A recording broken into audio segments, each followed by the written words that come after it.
They said my body didn't belong on stage, that every time I turned, the floor trembled and the mirrors cried. I was 16, sweating under the fluorescent lights, my reflection multiplied into cruel versions of myself that I didn't recognize. "You'll never move with grace," the director whispered, her voice slicing through the music like a blade. Around me, the other girls giggled, all bones and ballet buns, their thin shadows swirling in perfect harmony. I tried to shrink, to take up less space in that room that didn't want me. When she told me to leave, it wasn't just the class I lost. It was the only dream I had. I remember sitting outside the studio, still wearing my torn pink slippers, watching them dance without me through the glass. The music went on, but I didn't.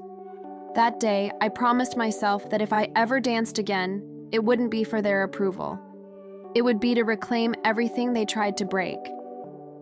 If you've ever felt like your body wasn't made for the stage of your own life, this channel is for you. Subscribe and ring the bell. Here, we tell stories that deserve to be heard. I grew up in a small apartment above a bakery that smelled like sugar and burnt dough every morning. My mother worked there, her hands always dusted with flour, her hair tied up in a scarf that smelled like cinnamon. Food was the first language we spoke fluently. It was how we celebrated, how we apologized, how we stayed silent when words were too heavy to carry. When I was 5, she gave me the leftover frosting from birthday cakes and said, "Sweet things for a sweet girl." I believed her. I believed sweetness was something you could earn if you were good enough. At school, the other girls carried lunch boxes with fruit and sandwiches cut into perfect shapes. I had whatever was left from the bakery, pieces of cake, sometimes a bun filled with cream, sometimes nothing. The boys teased me, calling me cupcake or sugar girl, and I laughed with them, pretending the words didn't stick like syrup to my skin. My father left when I was 8, and after that, food became the only thing that stayed. When my mother cried, I baked with her. When she was tired, I ate alone in silence. The sound of spoons against bowls became a kind of lullaby. I learned early that hunger wasn't just for food. It was for comfort, for love, for the feeling of being enough. My first dance recital was in 4th grade. The costume was too tight, the fabric biting into my arms, but when the music started, I felt light. I didn't care how my body looked. I only cared that it moved. After the show, I overheard one of the mothers whisper, "She's talented, but she'll never make it in ballet with that body." I smiled politely, but something inside me cracked. From then on, I tried to eat less. I stole my mother's diet magazines, circled words like discipline and control, and taped them to my mirror. Every spoonful became a calculation. Every mirror became a trial. But my body didn't obey. It grew softer, rounder, fuller. I hated it for betraying me. My dance teacher, Miss Elena, noticed my struggle. "You have passion," she said once, "but passion isn't enough if you don't have the right body." I nodded, ashamed of the weight that refused to leave me. She meant it as advice, but I heard it as a sentence. I started running before dawn, skipping breakfast, pretending to be strong while my legs trembled in class. There were days I thought maybe I could disappear if I moved enough. One afternoon, I fainted during practice.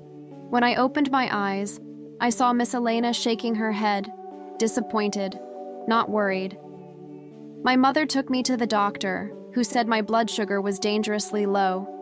She cried that night, begging me to eat. "You don't need to be thin to be beautiful," she said. But the next morning, I caught her weighing herself before work. The world didn't believe her words any more than I did. As I grew older, my relationship with food became a secret choreography, binging in guilt, restricting in punishment, starting over every Monday. I was always rehearsing control, always failing the performance. The mirror was both my audience and my enemy. When I turned 15, I auditioned for the prestigious dance academy downtown. I had practiced for months, every move memorized, every calorie counted. The day of the audition, my costume fit almost right, but not perfectly. I saw the judges glance at each other when I walked in. Still, I danced like the stage was my last chance to exist. When the music ended, no one clapped. One of the judges whispered something to another, and they both smiled the way people do when they're trying not to laugh. That smile haunted me more than any rejection letter ever could. A week later, I received the notice. We appreciate your effort, but we're seeking dancers who better represent the aesthetic of our company. The words aesthetic of our company repeated in my head until they lost meaning. I tore the letter into pieces and stuffed them into my mouth, tasting paper and ink. Maybe I wanted to swallow their judgment, to prove I could digest even that. After that, I stopped dancing for almost a year. The music made me sick. The smell of the bakery made me ache. I tried to be invisible, but invisibility has weight too. My body kept growing. My silence kept thickening. Every time I looked in the mirror, I saw both the girl who danced and the girl who wasn't allowed to. I didn't know which one was real. My mother tried to comfort me, saying that maybe ballet wasn't meant for girls like us. But I wanted to believe it was. I wanted to believe that art could belong to anyone who loved it enough. That was before I learned how cruel love could be when it comes with conditions. There came a time when mirrors became my greatest enemy. I avoided them like open wounds. Every reflection was a reminder of how far I was from the girl I wanted to be. I stopped dancing completely and started working part-time at the same bakery where my mother spent her life. The smell of sugar, once comforting, turned into a punishment. I couldn't touch frosting without remembering the taste of humiliation. Each cake I decorated felt like a stage I'd never step on again. I told myself I didn't miss dancing, but I did, every single day. Sometimes, when I swept the flour-covered floor at night, I'd catch myself moving to the rhythm of the radio. Just a small turn, a small flick of the wrist, and then I'd stop, ashamed, as if joy were something forbidden. My clothes no longer fit. My friends stopped calling. The world seemed to shrink while my body expanded. I started to eat not because I was hungry, but because the act itself felt like proof that I still existed. It became a strange form of rebellion. If they didn't want me on stage, I would take up space somewhere else. But rebellion has a price, and mine came in the form of exhaustion. I began to isolate myself. I'd sit in the back of the bakery after closing, eating leftovers in silence, crumbs falling on my lap like confessions. I felt invisible and yet too visible at the same time. There was no right way to exist in this skin. People treated me like a failure they could measure. Every time someone said, "You have such a pretty face," I heard the invisible continuation. "For someone like you." I started to believe beauty was a currency I could never afford. My body became the debt I owed to everyone's expectations. One day, I ran into one of my old classmates from the academy. She was wearing a tight leotard, thin as a wish, and her smile had the sharpness of victory. "We all wondered what happened to you," she said. "You were good, but, ballet isn't for everyone." I nodded, pretending her words didn't slice through me. That night, I cried in the shower until my skin turned red. I pressed my palms against my stomach, whispering apologies to a body I couldn't stop hating. I thought of every moment I'd tried to change it, starved it, cursed it. I realized I'd treated myself just like they had. I didn't need their cruelty anymore. I had learned to continue it on my own. For months, I lived in that gray zone between existing and fading. My world was a loop of bakery shifts, empty takeout boxes, and sleepless nights. I deleted every photo of me dancing, as if erasing evidence could also erase pain. Sometimes I'd wake up from dreams where I was back on stage, light falling on me like forgiveness, the music swelling, but the dream always ended the same way. The floor cracking beneath me, the mirrors shattering, the audience laughing. I'd wake up sweating, heart pounding, reaching for air that felt too heavy to breathe. Depression isn't loud. It's quiet, like a room where no one claps. It's the sound of your own voice echoing back at you, asking questions no one answers. I stopped celebrating birthdays. I stopped making plans. My mother tried to pull me out of it, inviting me to dance with her in the kitchen like we used to, but my feet felt made of lead. She told me once, "You can't let them take your music too," and I wanted to scream that they already had. I thought about therapy, but I couldn't afford it. I thought about quitting my job, but there was nowhere else to go. My life became smaller and smaller until the only movement left was breathing, and even that felt like a performance I was failing. One evening, I stayed late cleaning the bakery. The lights were dim, and the street outside was empty. A song came on the radio, Tchaikovsky, a fragment of Swan Lake. It was the same piece I had auditioned 2 years ago. My hands froze. For a moment, I just stood there, the broom in my hand trembling. Then something inside me cracked open. Without thinking, I closed my eyes and let my body move. Slowly, awkwardly, heavily. But it moved. My reflection in the bakery window looked nothing like a ballerina. But for a few minutes, I didn't care. My body remembered what my mind had forgotten. That movement could still mean freedom, even if no one was watching. When the song ended, I was crying and laughing at the same time. It wasn't joy exactly. It was survival. It was the first time in years that I didn't feel like a mistake. That night, I walked home under the streetlights, the cold air burning my skin, and I realized that maybe the stage wasn't gone. It had just changed places. Maybe it was wherever I had the courage to take up space again. The morning I decided to change my life, it wasn't because of hope, it was because of exhaustion. I was tired of apologizing for existing. I was tired of shrinking my dreams to fit the size of other people's expectations. I woke up before dawn, the city still asleep, and looked at my reflection in the bakery's window as I unlocked the door. I saw a woman who had spent her whole life waiting for permission, and for the first time, I decided to stop waiting. The world had told me that my body didn't belong in ballet, but maybe ballet didn't belong only to the world they built. I began to dance again in secret. After work, when the bakery was closed and the air still smelled of sugar and yeast, I pushed the tables aside and used the tiled floor as my studio. I danced barefoot, my apron still on, my body heavy but alive. There was no audience, no mirrors, no corrections, just me and the rhythm of my breath. The first nights were painful. My knees hurt, my back ached, and shame tried to crawl back into my bones. But movement became medicine. Each spin, each stretch, each imperfect leap reminded me that grace wasn't a privilege. It was a choice. I started recording myself with my phone, not to judge, but to witness, to prove to myself that I was still there. Watching those shaky videos, I realized that what I had lost wasn't beauty, it was belief. So I began to study again, this time from books and online videos. I couldn't afford classes, but I learned anatomy, rhythm, and choreography from scratch.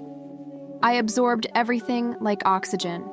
I stopped chasing thinness and started chasing understanding.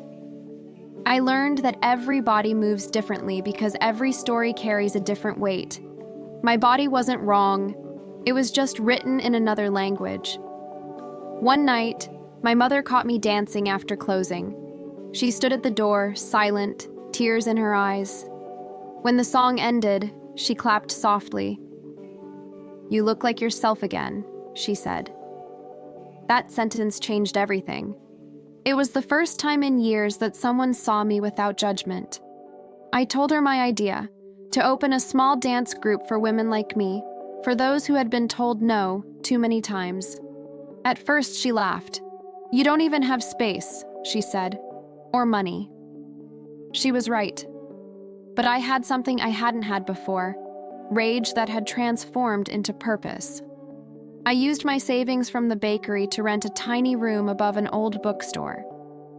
The floor was uneven, the walls cracked, but to me it felt like a cathedral. I put up a sign outside, "Movement for every body." The first week, no one came. The second week, one woman showed up, middle-aged, shy, wearing oversized clothes and the same kind of fear I once had. "I'm not sure I belong here," she said. "Neither am I," I answered. We laughed and then we danced. Slowly, awkwardly, beautifully. Word spread. By the end of the month, we were 5 women moving together, sweating and crying and learning that rhythm wasn't exclusive. It was inclusive. I bought an old speaker and a mirror from a thrift shop. The mirror was cracked in the corner, but I didn't replace it. I liked that it reflected our imperfections honestly. Every class became a small rebellion. Every step was a protest against the cruelty we had internalized. Sometimes I caught myself thinking about my old teachers and the way they had looked at me, like a mistake that needed correction. But now, when I looked at the women dancing beside me, I saw how wrong they had been. Art was never about perfection. It was about presence. One night after class, I posted a short clip of our rehearsal online. I didn't expect much. The lighting was bad, the movement simple. But the next morning, the video had thousands of views. Comments flooded in from women saying they finally saw themselves represented in dance. "I thought I couldn't move like that," one wrote. "Now I want to try." Reading those words, I felt something I hadn't felt since I was 16. Validation, but this time, from within. That video became the seed of something bigger. I began organizing small community shows, inviting anyone who wanted to dance, regardless of size, age, or ability. Some brought their children, others came just to watch. We turned judgment into art, shame into choreography. My body became my teacher. It told me when to rest, when to move, when to listen. I learned to love its rhythm, the sound of breath, the heartbeat in every step. It wasn't the same grace they taught at the academy, but it was real. It was mine. One evening, as I closed the studio after class, I stood in front of the mirror, the cracked corner reflecting fragments of light. For the first time, I didn't see a body that had failed. I saw a survivor, a creator, a woman who had stopped waiting to be chosen and had chosen herself instead. And that, I realized, was the dance they could never teach. The studio grew faster than I expected. Within a year, the tiny room above the bookstore couldn't hold everyone anymore. Women of all shapes and ages came from every corner of the city. Teachers, mothers, nurses, students, even a retired dancer who had quit decades ago because her body changed after pregnancy. Each carried a story that looked a little like mine. Shame disguised as discipline, hunger disguised as ambition. They all came looking for permission to exist, and somehow, I was the one giving it. I didn't feel like a teacher, I felt like a witness. Every class began the same way, with silence. We'd sit on the floor, breathe, and remind ourselves that no one here had to earn their right to move. The music would start, and the air would change. Some cried as they danced, some laughed, some stood still for minutes before daring to take the first step. But by the end, every woman left lighter, not because she had lost weight, but because she had dropped a little bit of her fear. I spent nights cleaning the studio myself, wiping the mirrors, mopping the floor, replaying our classes in my mind. There were moments I thought I couldn't do it. Money was tight, and self-doubt returned like an uninvited guest. Sometimes I'd find myself staring at the bills and wondering if I was crazy for believing that the world could change through movement. But every time one of the women sent me a message saying she felt alive again, I remembered why I started. I was building something that didn't exist when I needed it most. I was creating the space that could have saved me. As our community grew, people began to take notice. Local journalists came to watch our open classes. intrigued by the idea of inclusive dance. Some articles were kind, others patronizing, calling us inspirational in that condescending way that tries to make pity sound poetic. But I didn't care anymore. I wasn't dancing for their approval. I was building an archive of bodies that refused to disappear. We started organizing public performances. The first one was in a small park, under fairy lights borrowed from a neighbor. The audience was small, but the energy was enormous. I remember standing backstage, watching my dancers stretch, adjust their clothes, breathe nervously. There was no uniform, no identical leotards, no pretense, just women in movement, in truth. When the music started, something extraordinary happened. The audience went silent. You could feel their eyes shifting, their expectations cracking. They weren't watching fat women dancing. They were watching art. At the end, the applause didn't stop. Some people stood up, clapping through tears. I cried too, not because of pride, but because I finally understood something. I had spent half my life chasing a stage that was never meant for me, when I could have built my own all along. After that night, requests poured in from other cities. People wanted workshops, collaborations, partnerships. I was overwhelmed, but I said yes to everything. The studio became more than a place to dance. It became a movement. We started fundraising to help women who couldn't afford classes. We visited schools, prisons, hospitals, showing people that dance wasn't about perfection. It was about presence. The girls who once hid in the back of the room were now teaching others how to move. I watched them bloom. Each of them carried a spark of rebellion, and together we were turning those sparks into fire. One afternoon, a young girl approached me after class. She was trembling, holding a crumpled note in her hand. "They told me I should lose weight before auditioning," she said. "But I saw your videos. I think I want to dance anyway." I smiled and said, "Then you already belong here." That night, as I locked up, I stood in the doorway and looked at the room glowing with soft light. The same cracked mirror, the same uneven floor, but now it was filled with stories, laughter, courage. It was no longer a studio, it was a sanctuary. My mother sat in the corner, watching, her eyes glistening. "You did it," she whispered.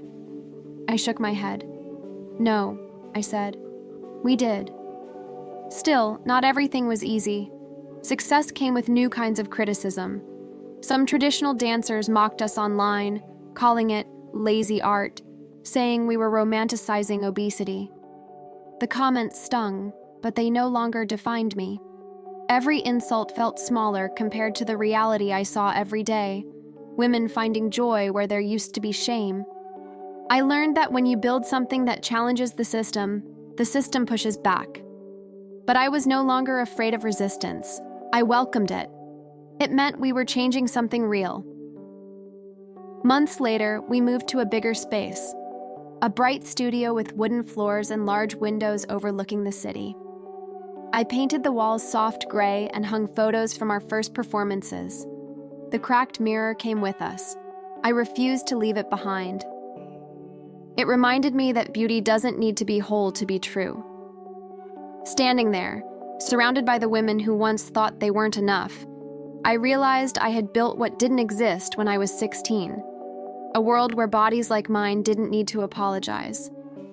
And as I watched them dance, the music filling the air like forgiveness, I felt it again. The same lightness I'd lost years ago, the kind that comes not from changing your body, but from finally belonging inside it. The studio became louder, not with noise, but with life. Every laugh, every breath, every footstep against the wooden floor carried stories that had been silenced for too long. I used to dance to forget myself. Now I danced to remember that I wasn't alone.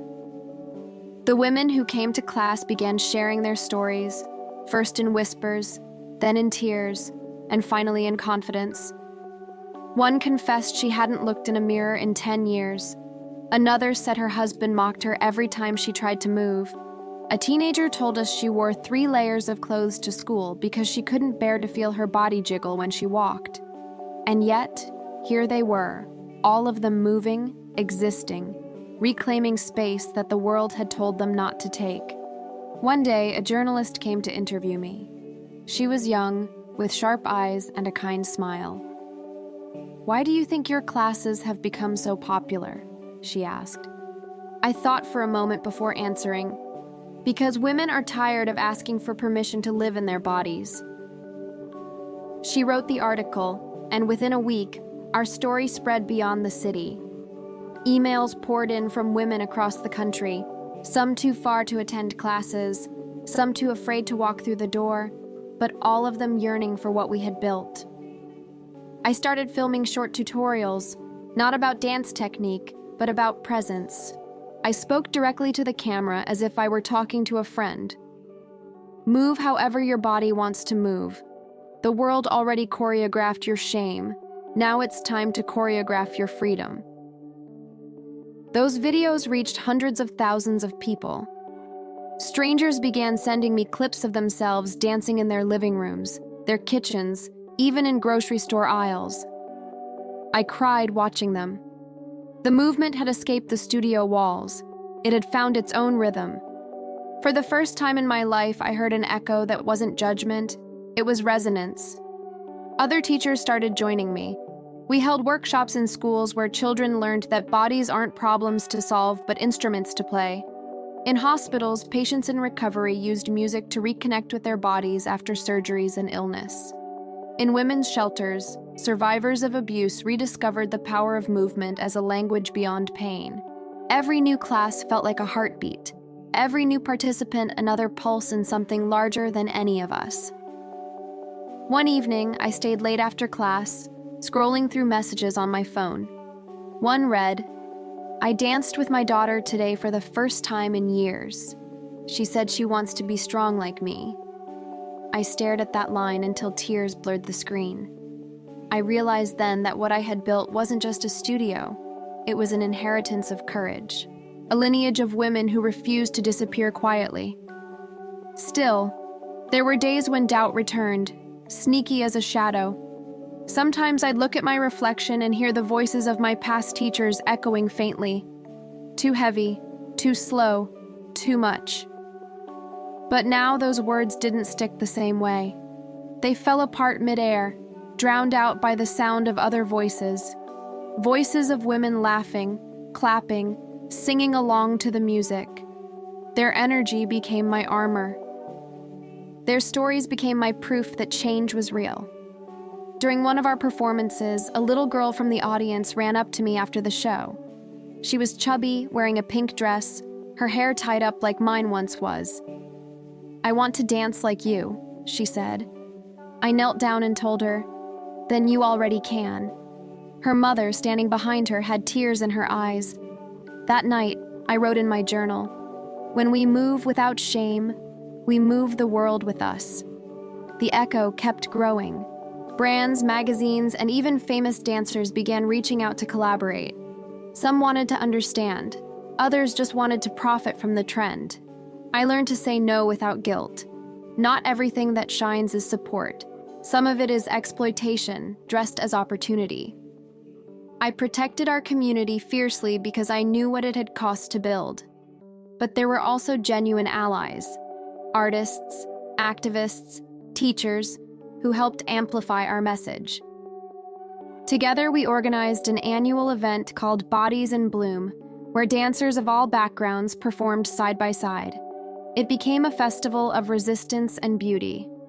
When I stood on stage that first night, looking at the crowd of hundreds cheering, I thought about the 16-year-old girl who once sat outside a dance studio with torn slippers, convinced she was too much for the world. Now, the world was finally making room for her. Still, amidst the applause, I felt something deeper than pride.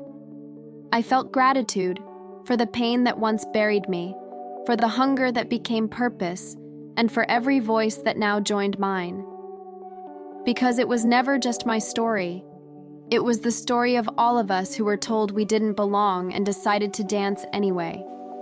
I used to imagine the day I would confront them, the teachers who had expelled me, the girls who had laughed while I packed my bag in silence. I thought I would stand tall, graceful, thin maybe, and they would gasp, realizing what they had done. In my fantasy, it was poetic justice. I'd take the stage they had denied me, and they would finally see that I had been enough all along.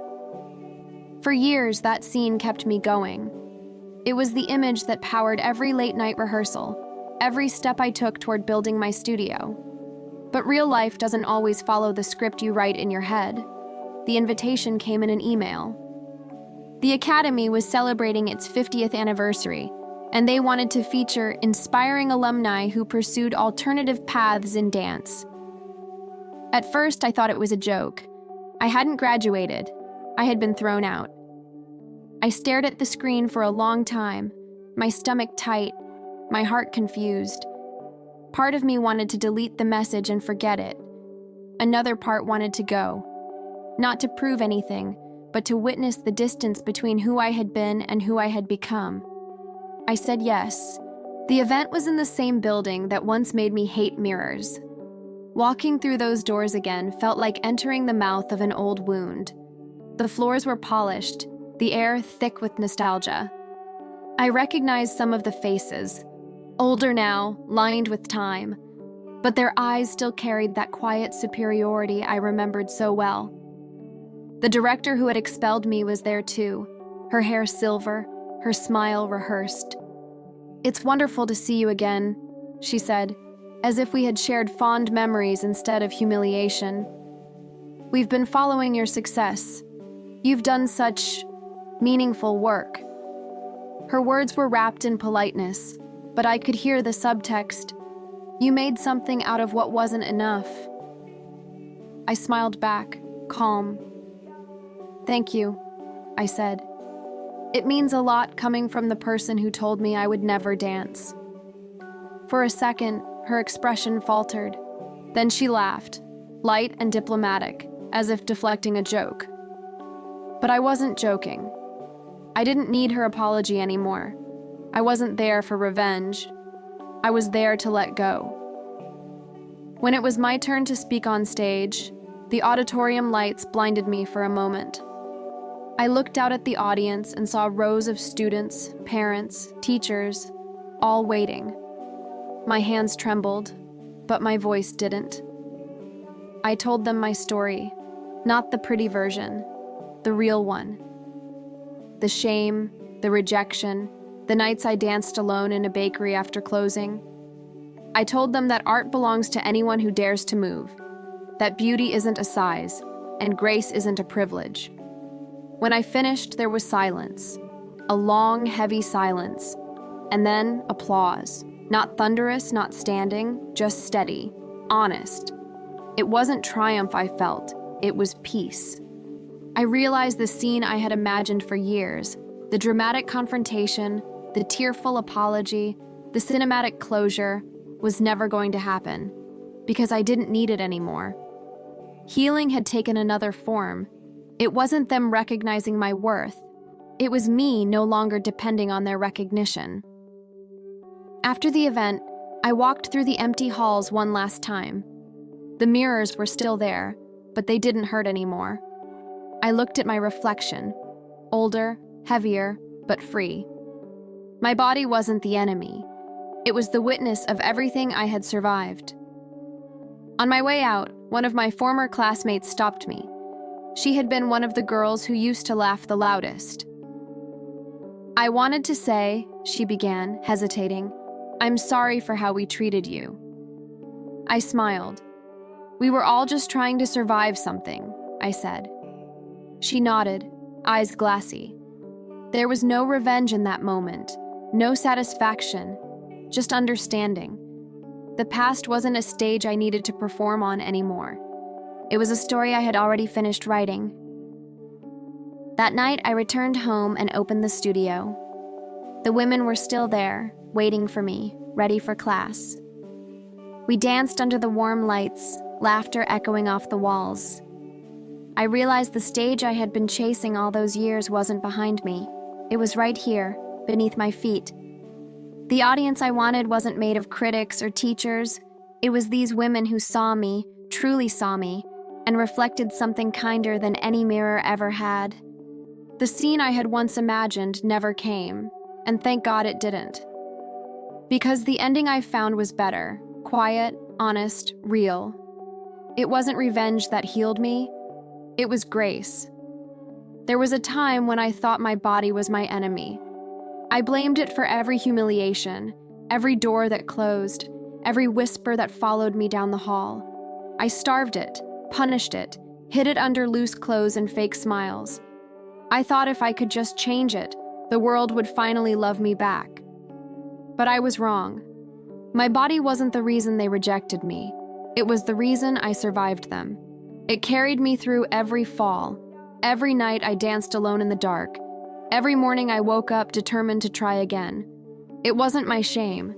It was my proof that I was still here.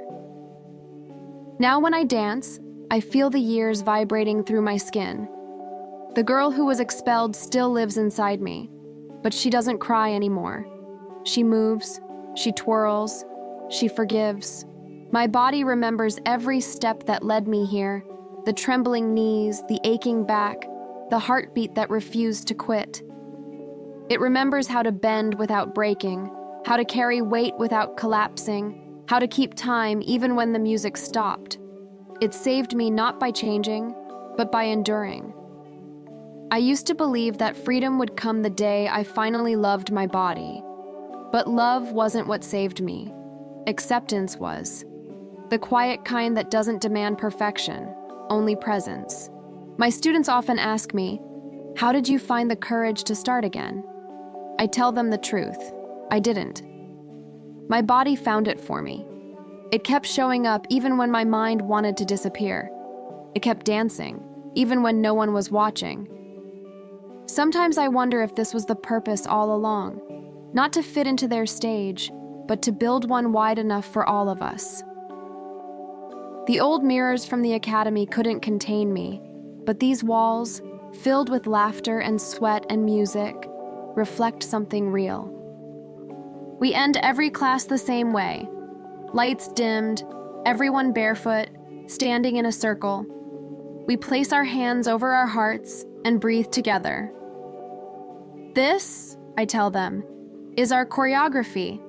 This rhythm, the sound of being alive, is the only perfection we need. And every time I say it, I mean it a little more. The woman I've become is softer than I imagined, slower sometimes, but stronger than anyone ever gave her credit for. I no longer dream of revenge.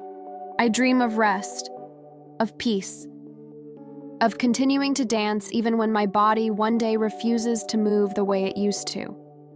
Because now I know that movement isn't only in the limbs, it's in the spirit that refuses to stay still. One evening after class, I sat alone in the studio, watching the sun set through the windows. The light painted everything gold, the floor, the walls, my reflection. For a moment, I felt suspended in time, like the world had exhaled and was waiting for me to breathe again. I thought of my mother, of her flower-covered hands and her tired smile, of how she taught me that sweetness wasn't a sin. I thought of every woman who had walked into this room carrying years of silence, and how together we had turned that silence into song. And I thought of the girl I once was, sitting outside that dance studio with her torn slippers, believing her story had ended before it began. I wanted to tell her that one day, people would pay to watch her dance, not because she changed, but because she finally became herself. I wanted to tell her that healing isn't about becoming light enough to fly. It's about becoming grounded enough to stay. I stood up, pressed my palm to the mirror and whispered, "Thank you. Thank you for staying. Thank you for saving me." Outside, the city pulsed with noise, but in here, everything was still. I turned off the lights, barefoot on the cool floor, the echo of my steps a quiet rhythm of peace. For the first time in my life, I didn't want to be anyone else. My body, this body, had carried me home. If this story resonated with you, subscribe and leave your like. Write in the comments where you're watching from. Your story matters too. You're not alone.